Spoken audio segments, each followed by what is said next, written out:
Palavra da Verdade, com Hernandes Dias Lopes. Eu quero hoje repartir com vocês o que está no livro do profeta Isaías 62. Eu vou me deter nos versos 6 e 7, mas eu quero convidar vocês para lermos 62 de 1 a 7.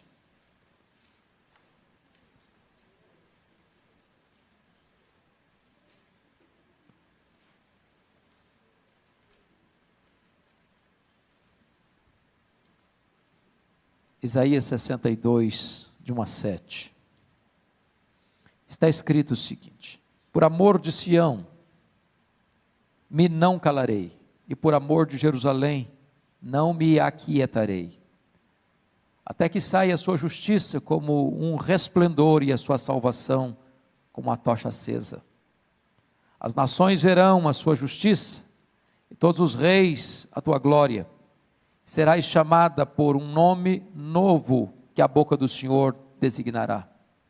Serás uma coroa de glória na mão do Senhor, um diadema real na mão do teu Deus.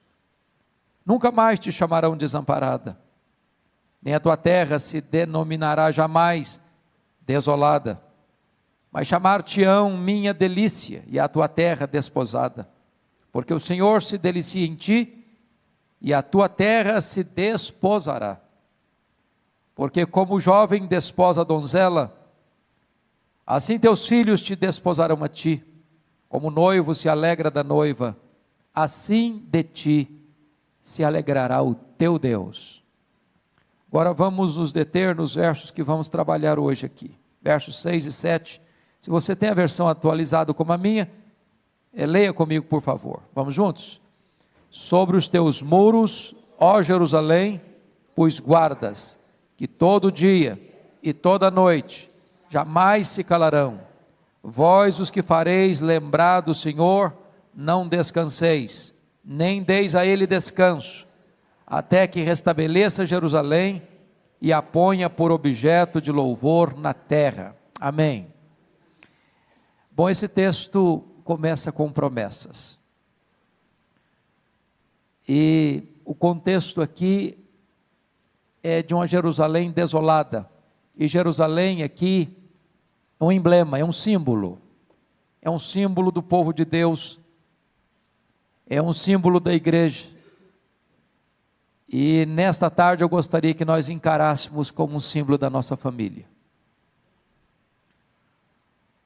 Reveses acontecem, lutas chegam, tempestades desabam, crises nos emparedam, e há momentos em que parece que a nossa Jerusalém fica desolada, mas Deus está agora prometendo que esta terra, que esta cidade, que este povo, não vai mais ser um povo desolado, mas vai ser a delícia de Deus, não vai trazer mais desgosto para Deus, mas vai ser o prazer de Deus. E numa linguagem humana, e ele não poderia encontrar uma mais poética do que esta, ele diz assim: como o noivo se alegra da noiva, assim de ti se alegrará o teu Deus.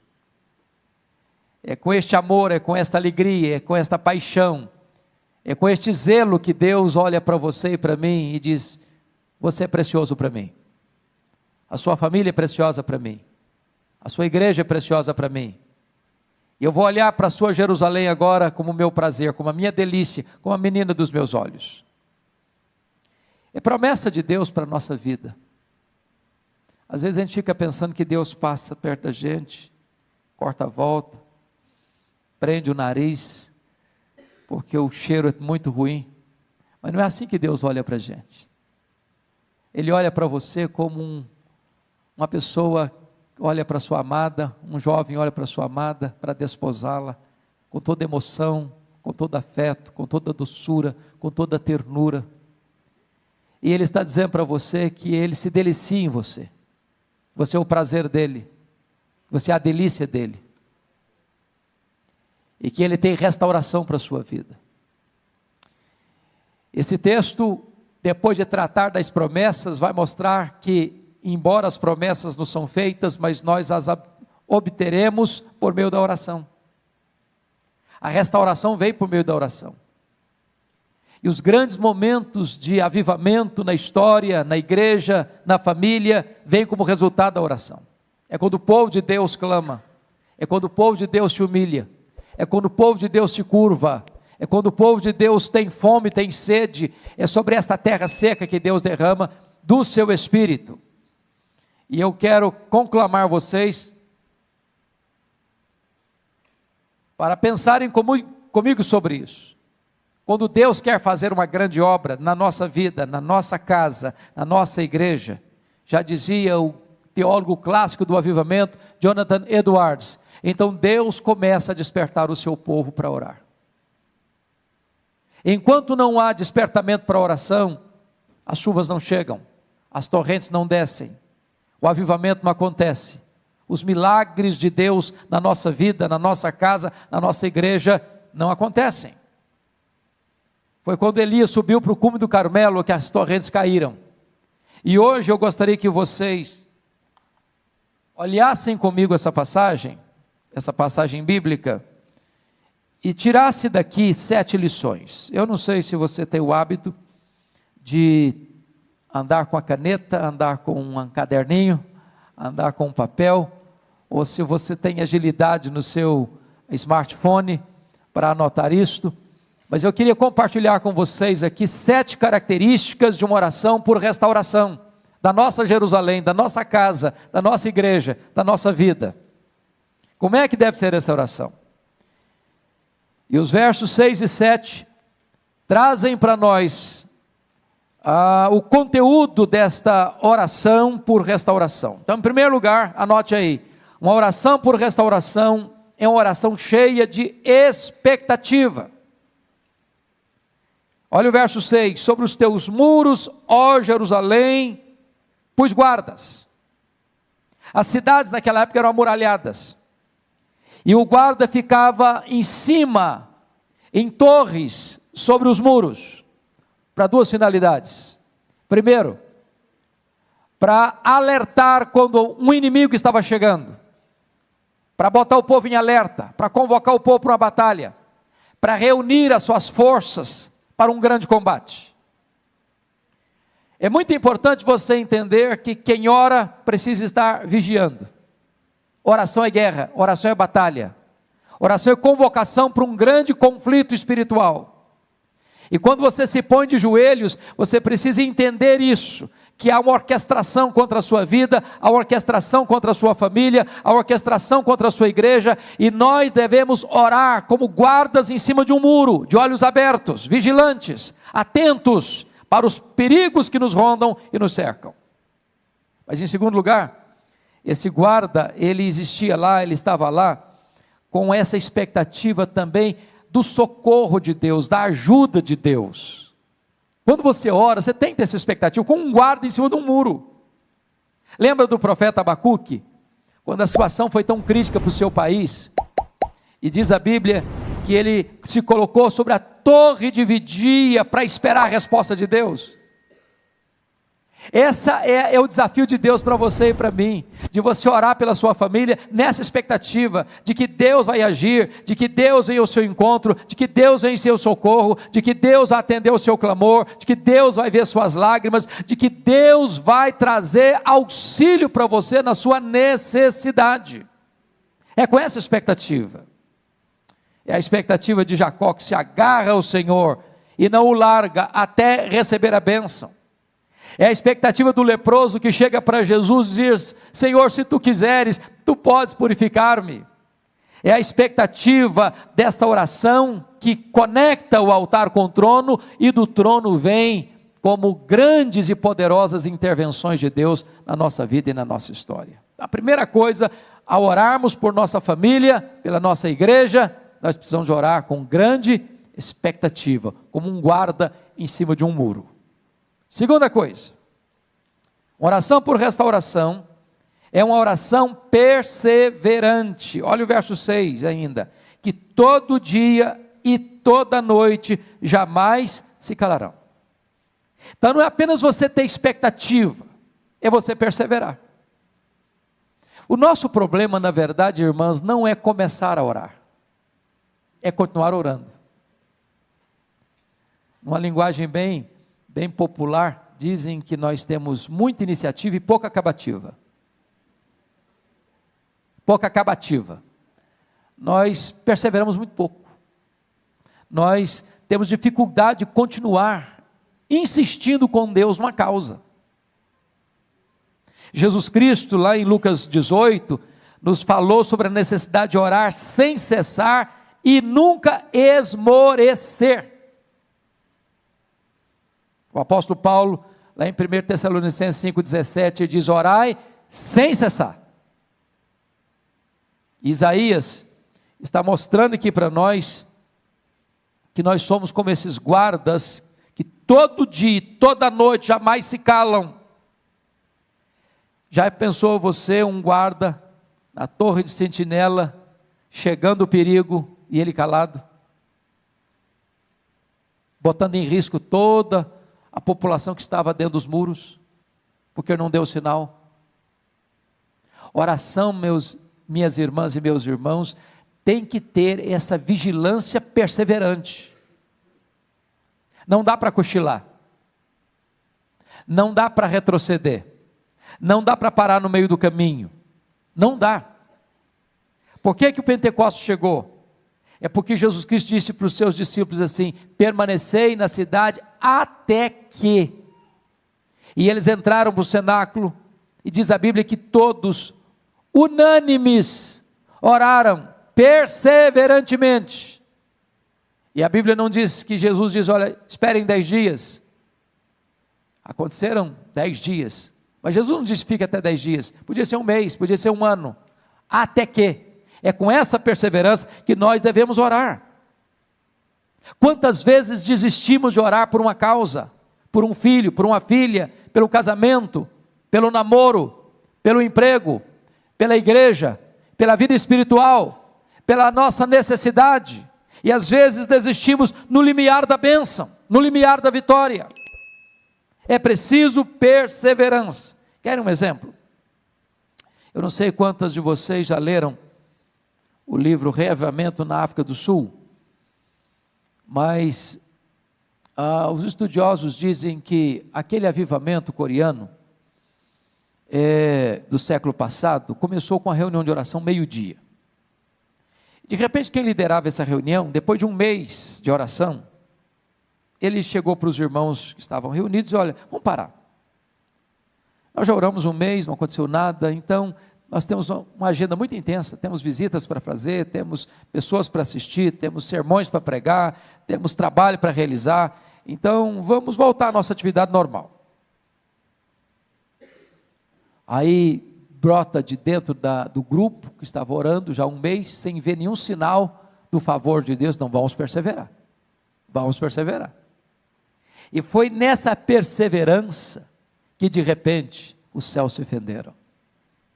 E o Espírito Santo desceu com grande graça e poder sobre aquela igreja, e até hoje você vê os sinais deste avivamento, porque lá nenhuma igreja é organizada sem ter uma reunião diária de oração. Então é preciso perseverar. Você não sabe o tempo de Deus, você não sabe a hora que Deus vai endereçar para você aquela vitória que você está pedindo, aquele anseio da sua alma que você tanto anela no coração. Então persevere. Todo dia e toda noite, jamais se calarão. Não desista, não retroceda, não esmoreça, não desanime, persevere. Terceira verdade que nós podemos, terceira lição: a oração por restauração, em terceiro lugar, é uma oração ousada, fundamentada nas promessas de Deus. Olha o verso 6 ainda: vós os que fareis lembrar do Senhor. O que significa isso? Oração é lembrar a Deus o que Deus falou e prometeu em sua palavra. E eu pergunto a vocês: Deus precisa ser lembrado? É claro que não. Deus tem memória curta? É claro que não. Deus se esquece de alguma coisa? É claro que não. Mas quando Deus nos orienta a lembrá-lo do que ele falou, não é Deus que está precisando de ser lembrado, somos nós que precisamos nos lembrar do que ele nos prometeu.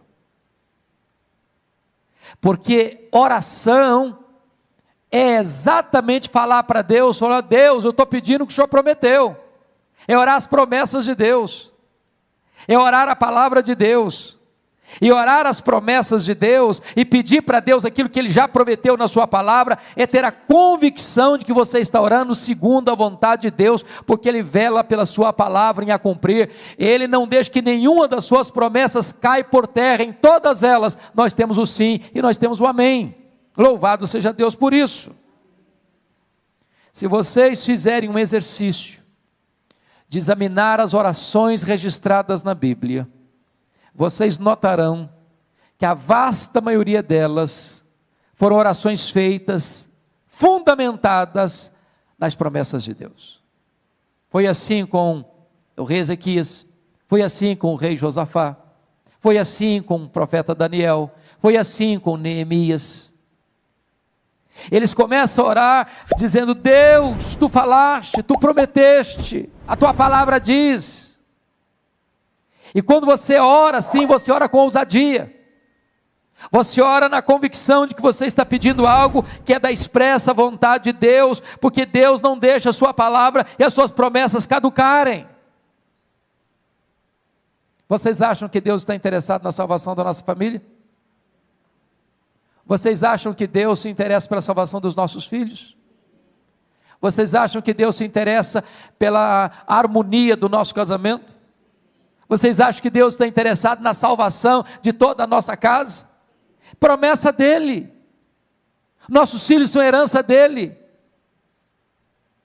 Deus prometeu, e nós devemos orar assim: Deus, tu falaste, tu prometeste, os nossos filhos são teus, não geramos filhos para a morte, não geramos filhos para o cativeiro, não geramos filhos para servir o mundo, nós geramos filhos para o louvor da tua glória. Então, Senhor, alcança o coração deles, então, Senhor, cerca a vida deles com o teu cuidado, então, Senhor, manda alguém lá onde eles estão, manda um mensageiro teu lá onde eles estão, manifesta o poder da tua graça, abre para nós uma porta da tua providência. Nós precisamos orar desta maneira, as promessas de Deus.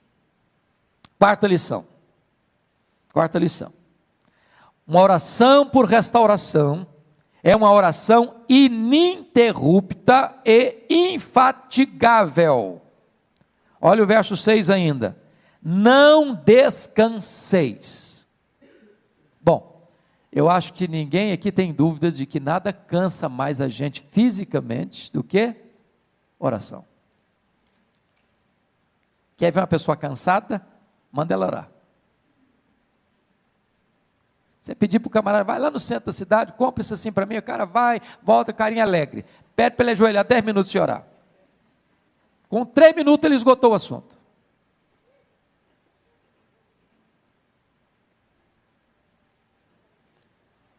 Não descansei. Sabe o que significa, amadas irmãs? Oração é batalha, é guerra, produz fadiga, produz esgotamento. E o texto está dizendo o seguinte: não permita que o seu corpo seja um impedimento para você prosseguir.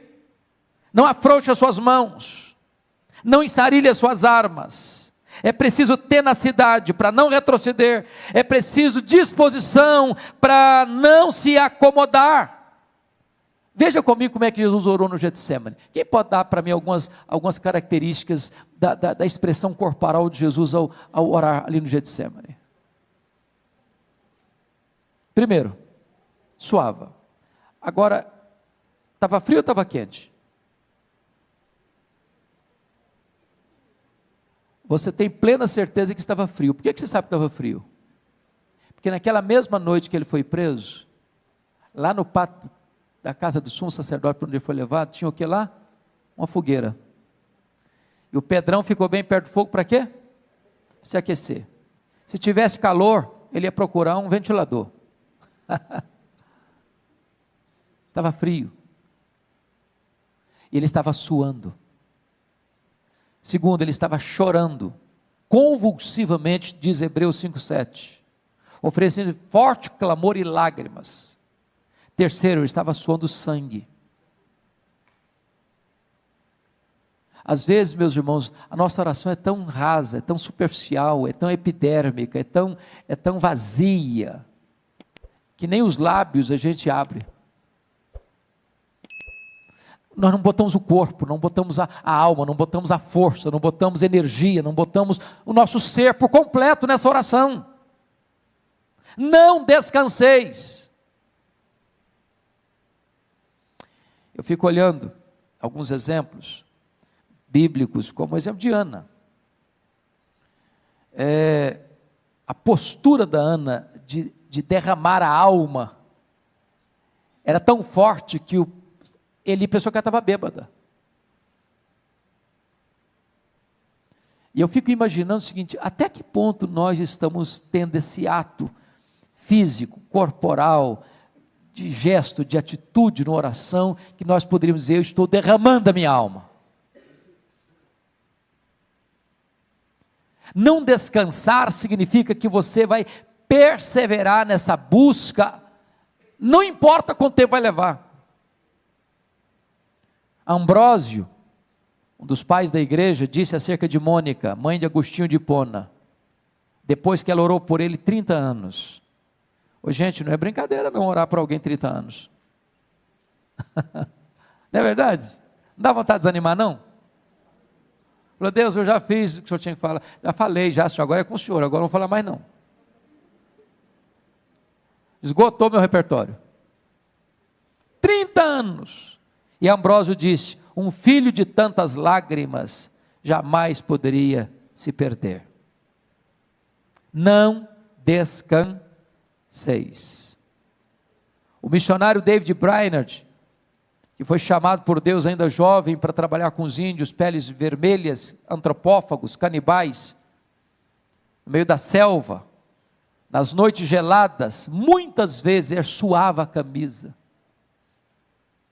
E quando os índios vinham espreitar para matá-lo e comê-lo, porque eram canibais, viam-no estirado sobre a neve, chorando e clamando a Deus pela salvação deles. E ele perseverou infatigavelmente nesta oração, até que o Espírito Santo foi derramado para a salvação daqueles índios, e um grande avivamento ali aconteceu. Não descanseis. Jesus contou uma parábola interessante, de um amigo, de um homem que chegou, um amigo na casa dele, meia-noite, e era a cultura do judeu, ao hospedar alguém, ter provisão para esse alguém. É uma questão de bom senso, de fidalguia, ou de ser um bom hospedeiro. Ele não tinha pão, ele foi para cá do amigo dele pedir pão. Para mim empresta 3 pães. Falei: eu estou dormindo, cara, não vou levantar não. Não, mas eu não posso ir embora sem os pães. Não, mas eu não vou levantar agora. E o cara ficou insistindo, até que a pessoa levantou e atendeu o pedido dele. É claro que Jesus está contando essa parábola por contraste. Porque Deus não é esse Deus que está dormindo, que está com dificuldade de levantar da sua cama, que está já acomodado e não quer atender porque está tarde da noite. Não, esse Deus está pronto, o ouvido dele está aberto, a mão dele não está encolhida, o coração dele está disposto. Mas quando Deus nos faz perseverar na oração, a ponto de ser uma oração infatigável, não é porque Deus é indiferente, Ele quer tratar com a gente. É com você, é comigo que Ele quer tratar. É por isso que a Bíblia diz: não descanseis. Então você não está dispensada, você não está dispensado de continuar intercedendo pela sua família, pelos seus filhos, pelo seu marido, pela sua esposa, pela sua parentela, pela sua igreja. Persevere. Não deixe a peteca cair. Não jogue a toalha, não ensarilhe as armas. Não descanseis. Quinta lição desse texto: oração por restauração. Em quinto lugar, é uma oração importuna e ousada. Olha o verso 7. Nem deis a ele, a Deus, descanso. Essa oração aqui é muito audaciosa, não é não? Você já pensou o que é que o profeta Isaías diz para os olhos? Não dê a Deus descanso, não. Não deixa Deus cochilar, não. Continua batendo. Lutero dizia que oração é esmurrar o céu. Jesus ensinou que orar é pedir, buscar e bater.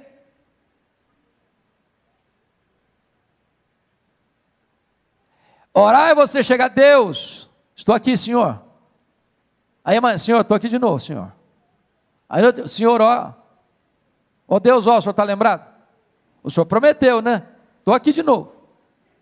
O Senhor já tem uma semana, já tem um mês. O Senhor já tem um ano, o Senhor já tem 10 anos. O Senhor tem 20 anos. Estou aqui, Senhor, ó, o Senhor prometeu. Estou aqui de novo. Estou aqui outra vez. Olha eu de novo aqui. Não deis a Deus descanso. Irmãos, é claro que isso é uma linguagem humana para nós. Vocês estão percebendo? Vocês acham que Deus fica assim, incomodado?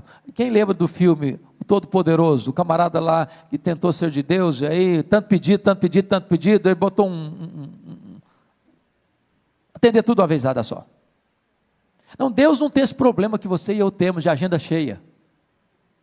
Deus não fica estressado porque todo mundo está pedindo ao mesmo tempo.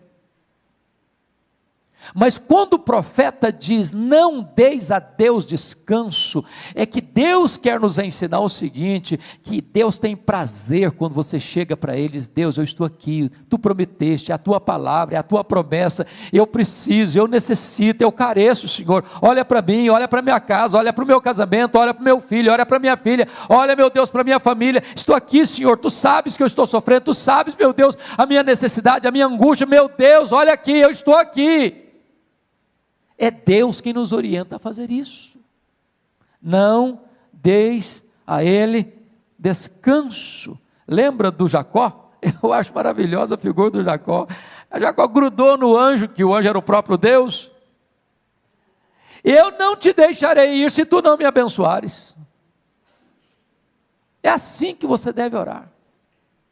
Lembra do Moisés, quando está orando pela nação rebelde? Senhor, perdoa esse povo, senão o Senhor risca o meu nome do livro. Ou uma coisa ou outra. É com essa audácia e com essa humildade é que ele chega diante de Deus. Eu fico impressionado com a oração de Abraão em favor de Ló e da família de Ló, quando a cidade de Sodoma estava sendo destruída. Você insistir com Deus, Senhor, se eu tiver lá tanta gente, e se tiver tanto, e se tiver tanto, e se tiver tanto, e se tiver tanto, e Deus, não, eu vou atender. Ele parou de orar, porque se ele tivesse continuado, Deus continua respondendo. Não deis a Deus descanso. Eu acho que vocês já leram sobre o avivamento dos Estados Unidos do século XIX, e para nós esse avivamento é muito importante, porque começa com um homem que era um comerciante, Jeremias Lampier, e ele era um vendedor, e depois ele foi nomeado como missionário urbano, e esse missionário, Jeremias Lampier, teve uma ideia, vou escrever um folheto, e vou distribuir perto do hotel, onde ele se reunia com os comerciantes, e distribuiu, e convidou as pessoas para virem para uma reunião de oração, meio-dia no hotel. Na primeira semana vieram 40 pessoas, em 6 meses, tinham 10 mil homens de negócio orando por avivamento nos Estados Unidos. A reunião de oração parecia que se estendia para o país inteiro. Um dia um homem fez uma viagem de 800 milhas de trem, e disse, hoje eu vi uma reunião de oração de 800 milhas, o país inteiro estava orando, 2 milhões de pessoas convertidas, e foi exatamente deste avivamento que veio para cá o nosso missionário, Ashbel Green Simonton. Então preste bem atenção nisso, minhas irmãs, a necessidade de você insistir com Deus no seu pedido. Não deis a Deus descanso. Sexta lição desse texto. Uma oração por restauração da nossa vida, da nossa família, da nossa igreja, é uma oração que não desiste, nem abre mão da resposta. Olha o verso 7. Não deis a ele descanso até que restabeleça Jerusalém.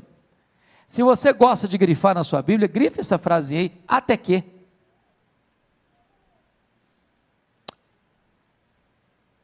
Deus disse, se você orar uma semana eu vou atender, foi isso que está escrito aí? E um mês também? E um ano? E uma década? Não. Você vai insistir com Deus, não dá descanso a Deus até quando? Até que. Então você vai orar pelo seu filho, não vai? Está orando por ele. Até quando? Até que. E pelo seu marido? Até que. Pela sua casa? Até que. Você não vai desistir. Você não tem licença para desistir. Você não tem permissão para desistir. Você não abre mão da resposta. É com essa garra, é com essa determinação, é com esse entendimento espiritual, é que nós devemos orar, minhas irmãs, meus irmãos.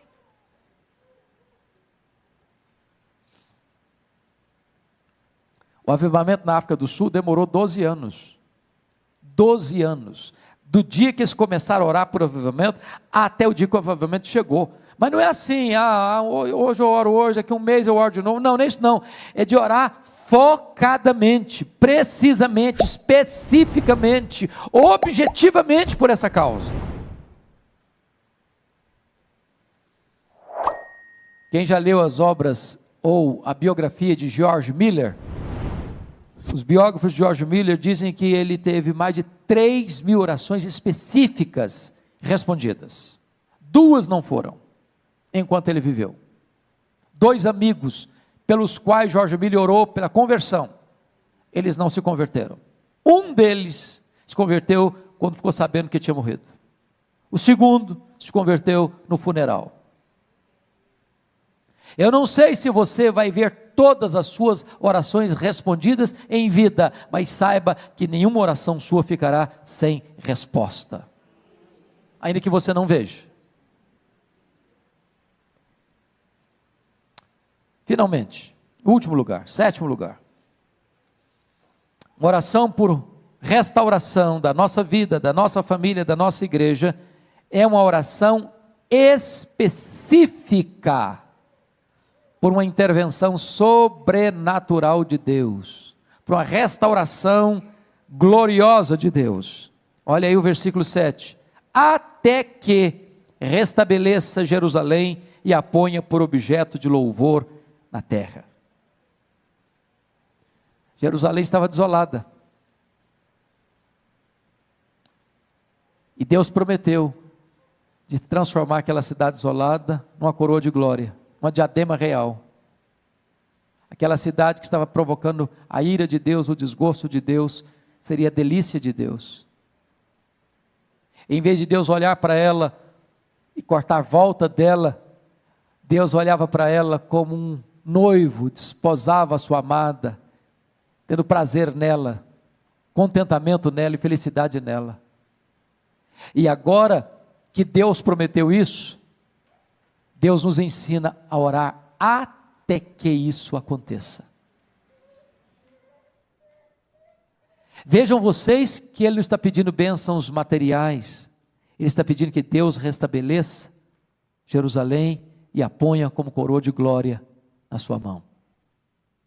Ele está pedindo um reavivamento espiritual, Ele está pedindo uma restauração espiritual, Ele está pedindo um novo vigor espiritual para a cidade de Jerusalém, que é um símbolo da igreja, que é um símbolo da nossa vida, que é um símbolo da nossa família.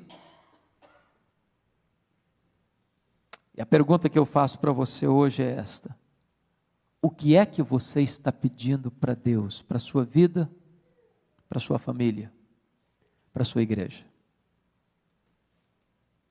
O que é que nos encanta? Tiago diz que pedis e não recebeis. Por quê? porque diz mal, para esbanjardes nos vossos próprios deleites. Às vezes nós pedimos para Deus, mas não sabemos pedir como convém. Às vezes nós pedimos para Deus uma pedra, pensando que estamos pedindo um pão. Uma cobra, pensando que estamos pedindo um peixe. Um escorpião, pensando que estamos pedindo um ovo. O que vai nos destruir, pensando que estamos pedindo o que vai nos dar vida.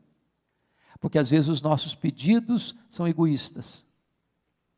Mas se nós estamos pedindo conforme a vontade de Deus, se nós estamos orando as promessas de Deus, se nós estamos dizendo para Deus o que Ele mesmo nos disse em sua palavra, se nós estamos querendo de fato uma restauração,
para a nossa vida e para a nossa família e para os nossos filhos e para a nossa igreja. Podem ter certeza que não cairá esta oração em ouvidos moucos, porque os ouvidos de Deus não estão surdos. Estas mãos não estarão encolhidas para nos estender e nos dar a resposta, porque o braço de Deus está estendido, porque Ele tem pressa e tem prazer em atender aos seus filhos. Ele conhece as nossas necessidades, mesmo antes de nós as proferirmos. E Ele é rico em graça, rico em misericórdia, tem prazer em perdoar, tem prazer em restaurar, tem prazer em abençoar o seu povo. Eu queria orar com vocês hoje, orar pela nossa casa, orar pela nossa família. Nenhum de nós aqui, certamente pode dizer, não, estou tão bem, como a igreja de Laodiceia, que não preciso de nada, estou rico e abastado. No próprio momento que a gente pensar isso, é porque nós já estamos numa situação muito crítica. Todos nós estamos precisando. Todos nós estamos precisando. Todos nós queremos mais de Deus na nossa casa. Mais de Deus na nossa casa. A nossa casa não precisa tanto de mais coisas, precisa mais de Deus. Mais de Deus. Então eu gostaria que nós orássemos nesse sentido. Se você quer colocar uma causa específica hoje, não uma causa genérica, mas específica, eu quero hoje orar pelo meu marido, quero hoje orar pelo meu noivo, quero hoje orar pela minha esposa, quero hoje orar pelo meu filho, a minha filha, eu quero hoje orar por um reavivamento dentro da minha casa, por uma restauração espiritual dentro do meu lar, por uma libertação dentro da minha família, por uma cura dentro da minha família. Nós vamos colocar esta causa nas mãos de Deus, crendo que Deus é poderoso para fazer infinitamente mais. Então, se você deseja fazer isso, onde você está, fique em pé e nós vamos orar.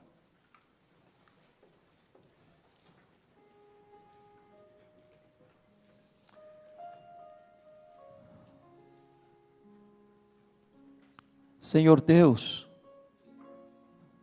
Tu és maravilhoso, Tu és revestido de glória e poder, Tu és fiel a Ti mesmo, fiel à Tua própria palavra, fiel às Tuas próprias promessas. Nós estamos aqui cheios de esperança, porque a esperança que temos não emana de nós mesmos, não procede do braço da carne. A esperança que nutrimos na alma emana da Tua própria palavra, palavra viva, palavra poderosa, palavra que não pode falhar. Nós não estamos endereçando a nossa oração a um ídolo mudo, a um Deus pagão. Nós estamos nos dirigindo a Ti, Deus, Criador dos céus e da terra, aquele que tem o controle da história nas mãos, aquele que olha do céu e contempla o povo a quem Tu amaste desde a eternidade. Glória ao Teu nome, porque nós fomos amados, atraídos por Ti, transformados por Tua graça. E hoje, nesta tarde, o que nós pedimos é restauração, é um reavivamento para a nossa alma, um reavivamento para o nosso coração, para a nossa família, para a nossa casa, a nossa família, Senhor. Meu Deus, vá ao encontro do marido, vá ao encontro da esposa, vá ao encontro do filho, da filha, vá ao encontro do pai, da mãe, em nome de Jesus, vá ao encontro do irmão, da irmã, do tio, da tia, do avô, da avó, traz salvação para a nossa família, Senhor. Aqueles que estão cativos, liberta-os. Aqueles que estão longe, os pródigos, traz-os de volta à tua casa. Aqueles que estão desviados, toca o coração deles. Aqueles que estão vivendo, meu Deus, apáticos, uma vida mundana, meu Deus, abre os olhos da alma e mostra a eles o banquete da graça.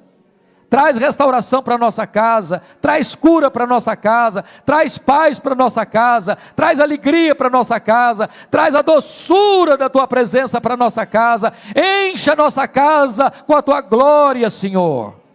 Bendito é o Teu nome, porque Tu és o Deus que responde orações.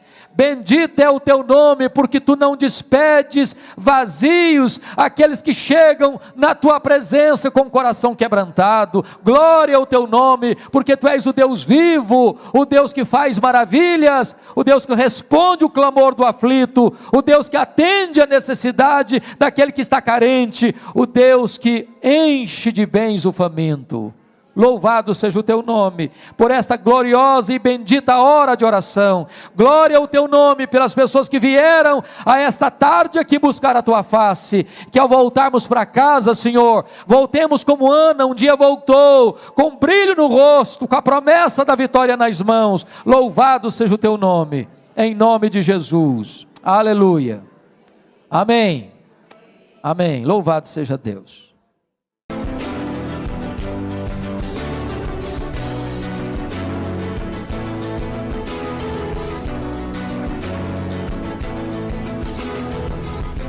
Palavra da Verdade, com Hernandes Dias Lopes.